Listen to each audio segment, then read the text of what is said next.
안녕하세요. 동직회 김재현 이사입니다.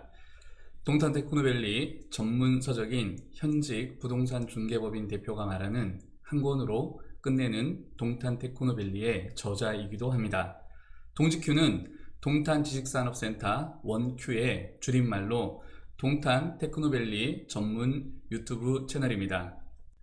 오늘은 동직큐의 네 번째 콘텐츠로 주제는 지식산업센터의 임대 전략과 임대기간 만료 후 재계약 전략에 대해서 실질적이고 현실적인 내용을 다루고자 합니다. 분양을 받고 나서 일정 기간이 지나면 잔금을 하는 시기가 돌아오게 되는데요. 지금 동탄 테크노밸리 내에서 잔금을 해야 되는 건물들은 총 3개의 건물이 있습니다. 동탄 실리콘 앨리가 있고 HKL, 지금 스위트 시그니처 타워라고 하죠. 그 다음에 우민 유부, 이렇게 3개의 건물이 있습니다. 잔금을 할 때 잔금 전략에 대해서 간단하게 설명을 드리겠습니다.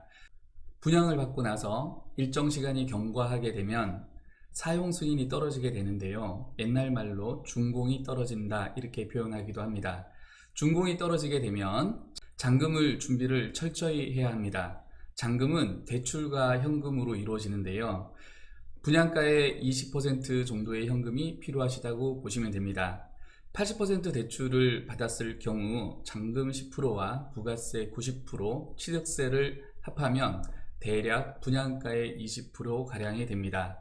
예를 들어서 분양가 3억짜리라고 한다 하면 계약 시 계약금 3천만 원이 들어갔고 잔금 시 대출 80%인 2억 4천만 원이 대출을 받고 현금은 20%인 약 6천만 원 정도 필요하게 됩니다. 현금을 준비하게 되시면 많은 분들이 질문하신 내용이 잔금 기일이 대부분 30일에서 60일, 많게는 70일 정도 주어지게 되는데요.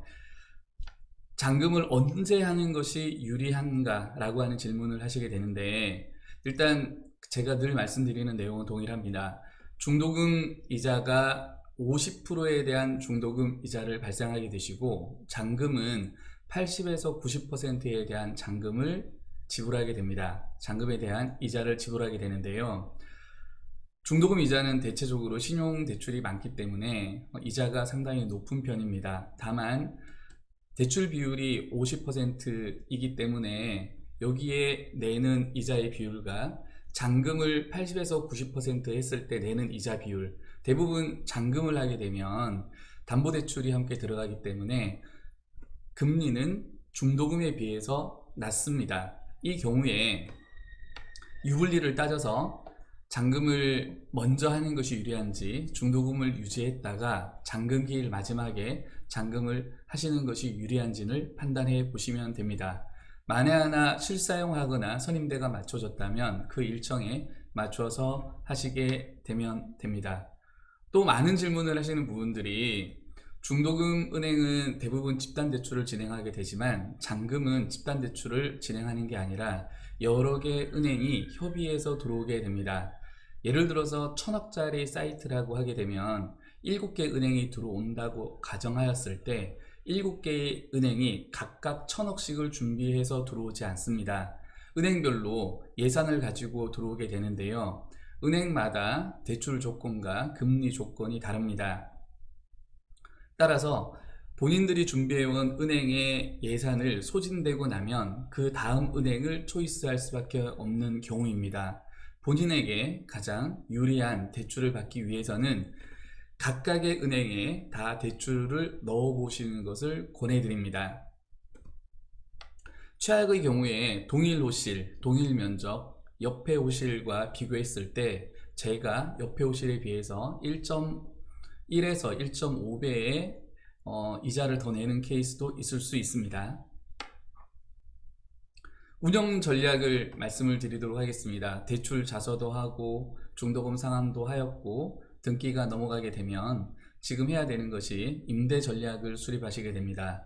물론 실사용하시는 분들은 본인의 일정에 맞춰서 진행하시면 되지만 임대를 놓으시는 분들은 공실 리스크에 대한 스트레스를 받게 되십니다. 오늘은 그 부분에 대해서 간략하게 말씀을 드리고자 합니다. 제가 늘 강조하고자 하는 바는 제일 먼저 너무 싸게 놓지 말라는 겁니다. 내가 가지고 있는 부동산의 임대 가격은 부동산이 정해주는 게 아니라 내가 정하는 겁니다. 왜냐하면 재연장 시가 되면 5% 상한이 존재하기 때문입니다. 이 부분에 대해서는 추후에 간단하게 세세한 규정을 들어서 말씀을 드리도록 하겠습니다. 초창기에 본인들이 생각을 하실 때 월세를 시세보다 좀 싸게 놓기를 원하시는 분들이 계십니다. 이분들이 손해를 보느냐? 절대 그렇지는 않습니다. 처음에 분양받았을 당시와 처음에 분양받았을 당시를 이쯤으로 생각을 하시죠. 일정 기간이 경과하고 나서 준공을 하게 되면 분양가는 공사비 등으로 인해서 오르게 됩니다.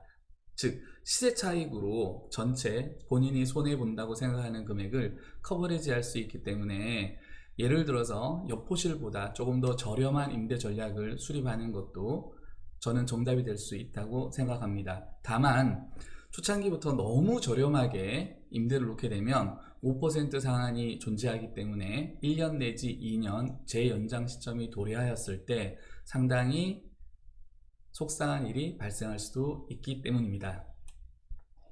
재연장하는 방법은 크게 세 가지 케이스가 있는데요. 이 내용은 제가 블로그에 구체적으로 정리를 해 두었기 때문에 지금부터는 블로그를 보면서 제가 설명을 드리도록 하겠습니다.